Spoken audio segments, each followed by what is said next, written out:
I had to stop my film because the damn student loan people never relent, calling me from all different numbers, trying to collect a student loan I don't owe.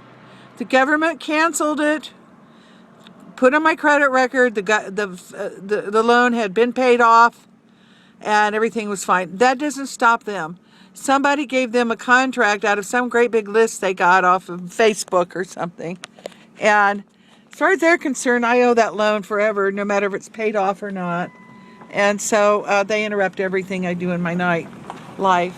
So here's the river down here. And, it's just, you cannot capture with this camera the true beauty of the way this looks, because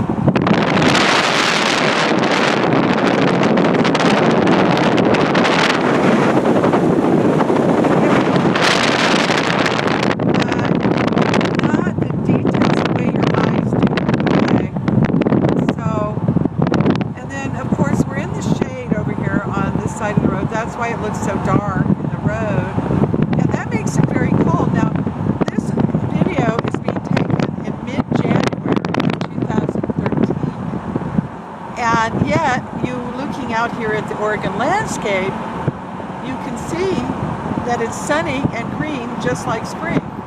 And that is the unique thing about Oregon, is that right in the middle of winter, you can have these totally summer days.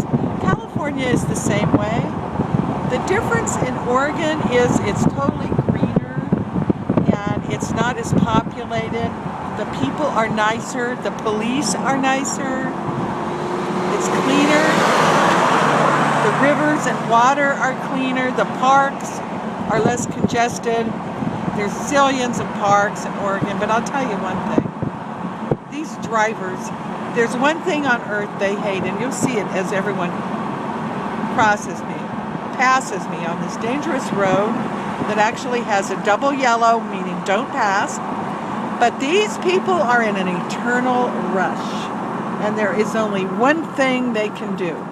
That's zoom as fast as their wheels. See, look, he's hysterical.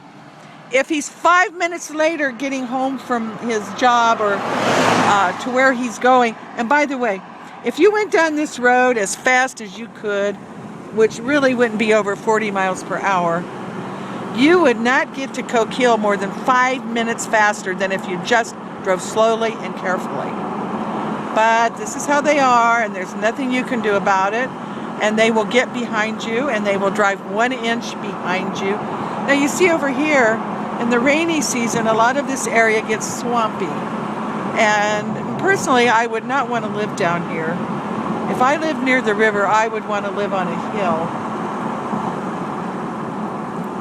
Look at this farm, how nice it is. I give up. These people cannot let you do anything. They have one goal, and that's to run. You see, this is what's wrong with our world, and this is why I moved to Oregon. For God's sakes, what is so important every day of these people's lives that everything they do has to be done at top speed? You go to the grocery store, the clerk is constantly distracted. You think, well, I'm shopping in here, maybe I could make a few friendly statements to the store clerk. Nope. She's doing 500 things at once. She's always talking to the other cashier. I don't know. It's like you just think, when are people in America going to start living and stop running? You know, I lived in the Greek islands, the Greeks, this was 30 years ago. Of course, Greece has been what I call ruined now because the tourists took it over and turned it into a ritzy place. But when you were sitting there in a small village and waiting for the boat full of tourists to arrive, you could tell who arrived from America because they were so nervous and jumpy and rapid in every movement they made, and ran into the restaurant like they were going to die if they didn't get a drink or a piece of food in 5 minutes. Impatient, rude. You know, come on, people. people? What's life about? Rushing somewhere all the time? Is it about getting to know people? Conversation, village life. What I loved about the Greek villages was that they sat in the evening. They didn't have television. They all talked to each other. Look at this farm over on this side. Okay? I realize it's hard to see stuff the way I'm holding the camera.